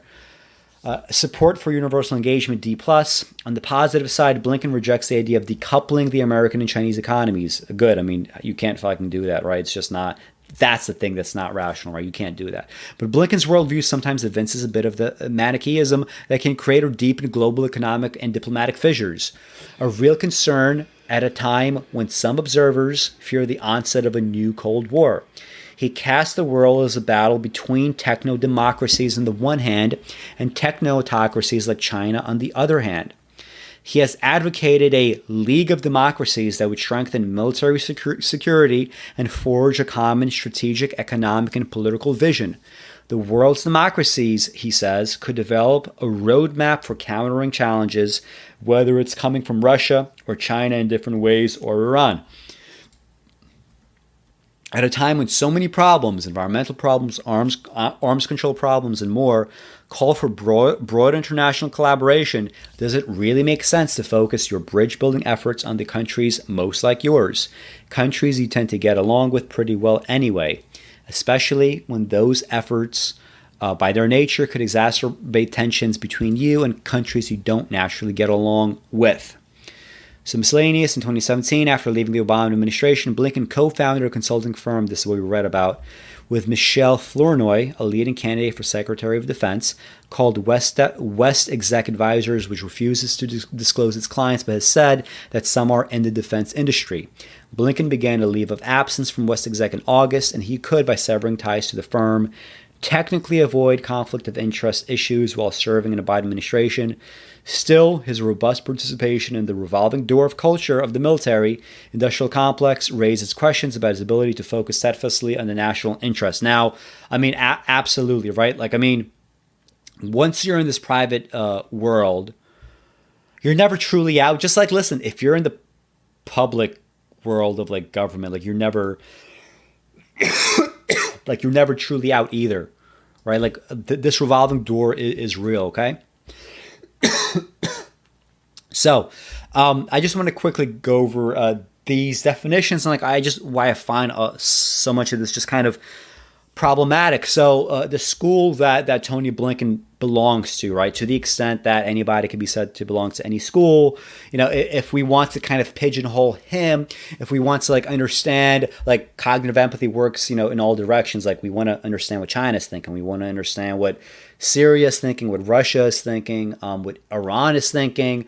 Let's also understand at least part of the thought process of the people in the old administration that we could only control to whatever degree, right? Which is like the present administration, I guess.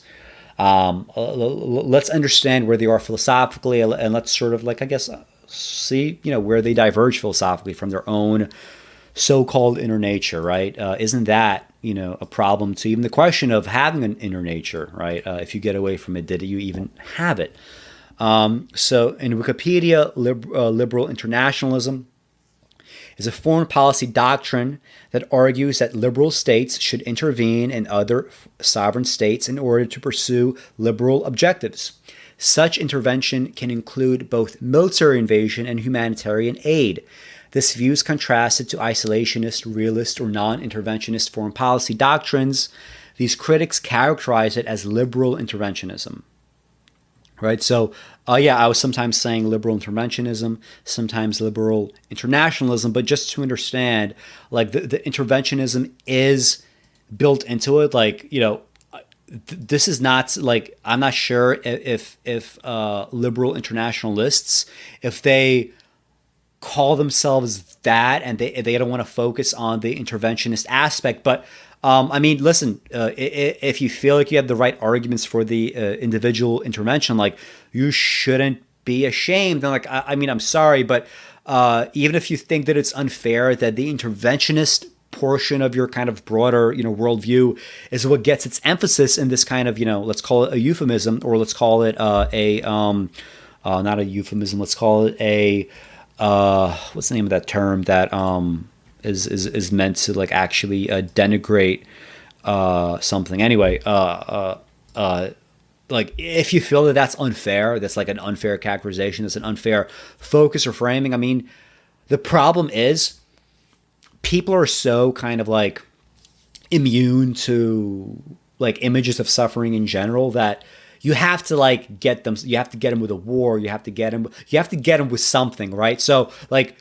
Unfortunately or fortunately, I think actually it's fortunate, if your worldview is, if part of it is an intervention, is part of it an interventionism that ultimately gets you these like terrible kind of outcomes that we've had over the last like 20-25 years. I think it's fair, right, that people look to that as a defining feature, because if this is not a feature that you're willing to budge from, and we have reason to believe historically that this is simply going to happen in the future, right? Sorry, like we're allowed to make that value judgment and to say that, hey, even if like other things about your belief structure are nice, this is the thing that is like most damaging and the thing that we're not okay with. Okay, so I don't mind saying liberal interventionism from this point forward, but liberal internationalism, I think, is kind of a euphemism given what the stakes truly are. Okay, so from this point forward, since we're not going to be confused about what we just talked about, I'm going to say liberal interventionism, right, to focus on what I just said. So history, liberal internationalism emerged during the 19th century, notably under the auspices of British Foreign Secretary and Prime Minister Lord Palmerston, and was developed in the second decade of the 20th century under U.S. President Woodrow Wilson. And this form became known as Wilsonianism. I didn't know that was an actual phrase. This is definitely an 1800s phenomenon. I mean, we definitely had evidence of this at that point. I mean, even longer, right? I mean, something like this, like to the extent that this has its roots in, like, I don't know, the Enlightenment or whatever, I guess. We had some move towards that, but I guess I would have never made that association if I wouldn't have read this. Anyway, theory. The goal of liberal internationalism is to achieve global structures within the international system that are inclined towards promoting a liberal world order. To that extent, global free trade, liberal economies, and liberal political systems are all encouraged. In addition, liberal internationalists are dedicated towards encouraging democracy to emerge globally. Once realized, it will result in a peace dividend, as liberal states have relations that are characterized by nonviolence, and that relations between democracies is characterized by the democratic peace theory. And this thing, the democratic peace theory, it's just the idea that if you have democracies that coexist, it seems like historically all democracies seem to like not, do war with each other. To some degree, like I kind of accept that, but it's like this weird kind of conundrum, right? Like the Weimar Republic, like right before Hitler, right? I mean, I guess technically, that was a democracy, and maybe to some degree, everything preceding it was a kind of like, I guess, anyway, I don't want to get into that, but I mean, we had a democracy, and eventually this democracy changed. So, instead of just thinking about the democracies as they exist, we should probably think about, well, are these democracies as presently constituted? Are they something that truly are enduring, right? Will they continue to be democracies? Will they contribute to this democratic peace, right? Or are we going to have something like, I don't know, we have a democratic peace also technically under Trump. In fact, we have even less conflict under Trump than under Obama, I guess, like if you just go like purely numerically. But you could also have a complete, reneging of your responsibilities under the Iran nuclear deal. And suddenly that democratic peace theory, that democracy doesn't really function so much like a democracy, at least in the idealized form. And now like you have this situation of potential conflict going into like this decade. Like it's very possible that, you have some kind of conflict that emerges with Iran simply because like you fucking battered this country to a fucking pulp. Right? Not only did you like overthrow its democratically elected leader in the 50s, not only did you support radicalization throughout the next century, not only did you tell them, hey guys, give up your fucking only bargaining chip, which is nuclear power, in exchange for being swallowed up by this like liberal hegemonic order, to like being thrown out of it, right? Like that democratic peace is kind of fragile. Right. So, it's kind of like this cause effect thing that I have a problem with, this causal chain thing that I have a problem with. Democratic peace is and I think realists like as Robert Wright, progressive realist or more orthodox realists like Mearsheimer, I'm not sure if they accept democratic peace. Maybe for those reasons, I'm not too sure. Liberal internationalism states that through multilateral organizations such as the United Nations, it's possible to avoid the worst excesses of power politics in relations between nations. Which I agree, right? But the question is like, how is this actually exercised, right? And if you don't exercise it correctly, is it even liberal internationalism? So examples. So this is where things get kind of dicey for me. So again, let's remember the definition, right? Liberal states under liberal internationalism, now known as liberal interventionism, should intervene in other sovereign states in order to pursue liberal objectives. Such intervention can include both military invasion and humanitarian aid. All right, this view is contrasted to isolationist, realist, non-interventionist foreign policy doctrines. So we are intervening for the reasons of we want to be able to just like, we went through college. We're like, culturally aware liberals. We're good. We're not evil. We want to make sure that we can mitigate risk. So this is why we make our interventions, right? If we do military interventions, this is why, right? It is for that kind of risk mitigation. And of course, like the typical, I guess, national security arguments that if there's an actual threat, all right, in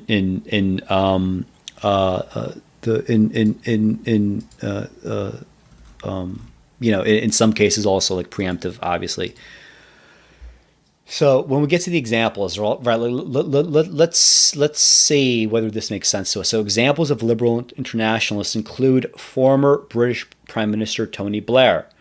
Tony Blair was in power when he like sent troops to Iraq, right? Was that Tony Blair? I think that was Tony Blair, wasn't it? Okay, so Tony Blair sends troops to a war that is not internationally supported, right? So, and they're citing this as an example of liberal internationalists. Okay, in the U.S., it's often associated with the American Democratic Party. However, many neoconservative thinkers in the United States have begun using similar arguments as liberal internationalists, and to the extent that the two ideologies have become more similar, it may show liberal internationalist thinking is spreading within the Republican Party. Others argue that neoconservatism and liberal internationalism are distinctly different foreign policy philosophies, and neoconservatives may only employ rhetoric similar to a liberal internationalist, but with far different goals and methods of foreign policy intervention. So, yeah, I mean, this is associated with the Democratic Party, but that also means that we're going to associate Blinken with it, Iraq War with it, other things with it, right? So, okay, it's already kind of weird to me. The fact that there is like a lot of similarity to neocon thinking is kind of weird to me. And like, so when we get to these specific examples, like let's look at that. Commonly cited examples of liberal interventionism in action include NATO's intervention in Bosnia and Herzegovina, I believe Herzegovina. I think it's a soft G. I believe that's right. Bosnia and Herzegovina. Now, their 1999 NATO bombing of Yugoslavia, British military intervention in Sierra Leone Civil War, and the 2011 military intervention in Libya. Okay, so just little by little. So in Bosnia, let's just understand how weird it is that all this is being conflated. So first of all, the first intervention, what was that? It was, I think, 92, 93 in Bosnia. What was that? Yeah, so 92 at the core into, like, I guess into the 90s, right?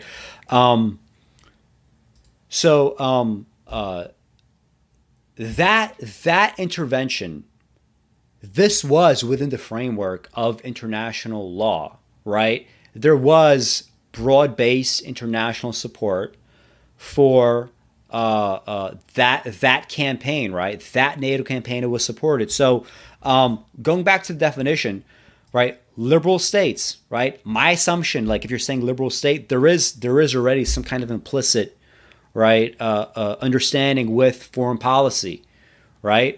You're intervening in sovereign states for risk mitigation, to pursue liberal objectives. These liberal objectives, right? Part of this is, again, it's international law, right? It's making sure that you have a framework of support, that you're not just engaging in unilateral action, right? That to me has always been implicit, right? That's baked into it. It has to be. It has to be. Otherwise, how do you differentiate yourself from everybody else and everything else that sounds like liberal internationalism, right? Especially if you have this, the word I was looking for was pejorative.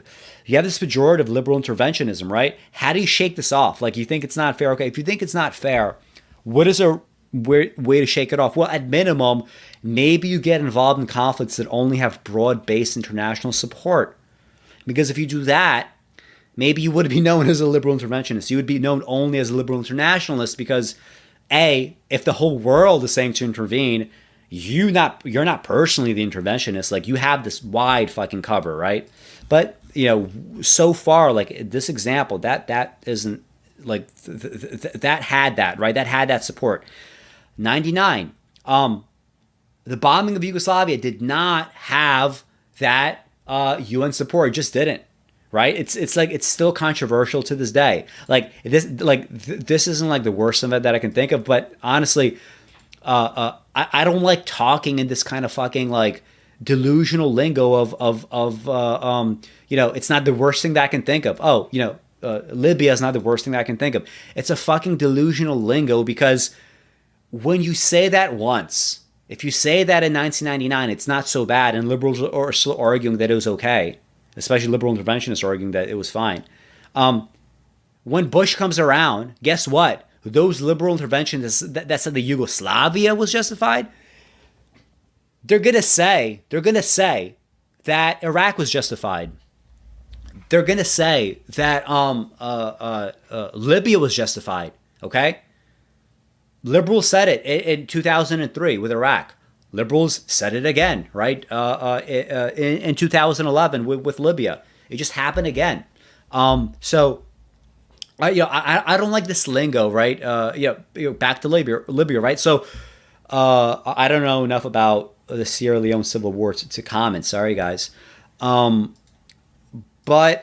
so the Libya intervention again, like we start with something that is truly within liberal internationalism, right? You have broad-based public support, international support. The UN says fine if you want to prevent, because at that time, like if you're one of these people that's against the regime change, fine, but let's also be serious about what's going on, right? Gaddafi was engaging in a slaughter and a wannabe slaughter of his of protesters, right? There were legitimate protests, alongside the rest of the Arab Spring in Libya, and that's fine to say, and it's perfectly fine to say that Gaddafi was a dictator and that he was willing to kill his own people. That's all fine.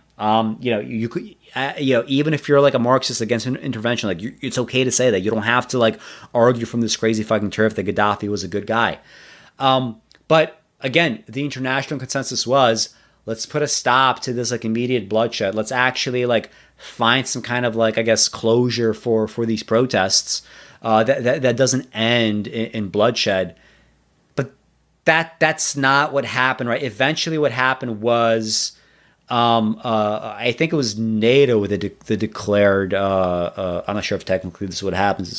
Sorry guys. But I think NATO was the one that declared a no-fly zone over ports of Libya, and had like the means to enforce it. So it's like, okay, now we're going to enforce it. Now we're going to do something beyond like the original intervention. So that part of Libya, of the thing that ultimately became the regime change, that was not part of liberal internationalism in the way that I would most charitably understand liberal internationalism. It was simply akin to this pejorative, right? It fucking fulfilled its own prophecy, right? It fulfilled its own pejorative. What a lot of these examples are just crass liberal interventionism, and also just this fucking inability to like say that you were wrong and say like let's just try something else. So, this is my problem with this kind of lingo, guys. And this thing about like risk mitigation and these like probabilistic decisions that you could say at the time, like, well, like, sorry guys, I guess we fucked up. Well, first of all, we don't have that apology to begin with. But the second part is, assuming that you do apologize, like what is the pivot? Like, what is it going to be? Like, are you still going to call yourself this thing? Like, and if you do, like, how do you differentiate yourself from the pejorative, right? I mean, I don't want to, I want to, like, I grew up on like liberal shit, right? I mean, I went to college, like, I am one of these people that has this like long-term view, right? And maybe it is wrong, maybe it is delusional, but I don't want to be this fucking pejorative, so I always hold this kind of shit at arm's length. I'm gonna hold, I'm gonna hold the Tony Blinkens of the world at arm's length. I'm just gonna have to. I'm gonna be skeptical when I see a guy like this entering. This is the fucking 2008 platform, right? In 2020, like in some ways, it's like a 2004 platform. In 2020, in some ways. In ways that over a long enough span of time seem to really matter the most, right? The things that seem to turn this ideal of liberal internationalism into the pejorative liberal interventionism, like all those things are in place, like under liberal internationalism, right? This is why, as much as I respect people like Robert Wright, I can't bring myself to say let's vote for Biden. This is better than the alternative. Like, I honestly don't see over a long enough span of time how enough Bidens don't lead us here, right? I mean, here we are, and like we're like honestly like we're fucking like we're fucking like we're to the right of Obama on some of these questions, at least on Iran. That's not acceptable. That's not acceptable in 2020.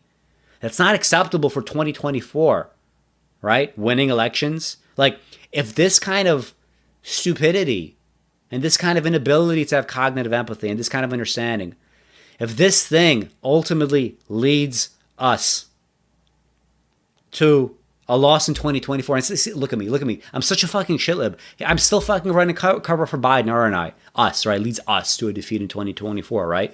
But that's the point, right? It will, right? Like, if these kinds of policy decisions lead us to something that people don't like, and a lot of people don't like a lot of Obama's policies, that's just a fact. What's 2024 going to look like, right? And even beyond this kind of crass like party politics shit, I mean, like, honestly, like, like, I want to appeal to your like shit lib tendencies here. Like, don't you think Libya was a mistake? Don't you think Iraq was a mistake? Don't you think it's like, high noon to like have that discussion honestly and just fucking say we're going to break from that. We're not going to do a 2004 policy in 2020. We're not going to do a 2008 policy in 2020. And you know what? We're not even going to fucking do a 2020 policy in 2020. We're the fucking United States of America, and we could do whatever the fuck we want. Because that's also kind of implicit, right? That's kind of implicit in liberal internationalism. That's implicit in Tony Blinken, isn't it? Right? International law for you, but not for me. Okay, so if that's what you truly believe about America, and that you could fucking do whatever the fuck you want, prove it. Prove it. Prove it. Give me a fucking platform for America from 2030, from 2040, from 2050. Fucking zoom into the future. Bring me back something that I could actually vote for. And something that people will vote for in 2024 and beyond, right? Because if you can't do that for me, if we're going to do this fucking 2008 policy platform, if we're going to be to the right of 2014 Obama, I'm not feeling good about voting for you guys in 2024, right? This was a fucking razor thin margin. Not to mention the losses in the House, not to mention the losses in legislatures. Like, not even that. Like not even that. This was fucking razor thin. You don't have Trump in 2024. I know Trump's gonna try to be relevant, and somewhat he will be, but media can't just talk about him forever. Biden's going to have to fucking eat his decisions, okay? He's going to have to eat his foreign policy decisions.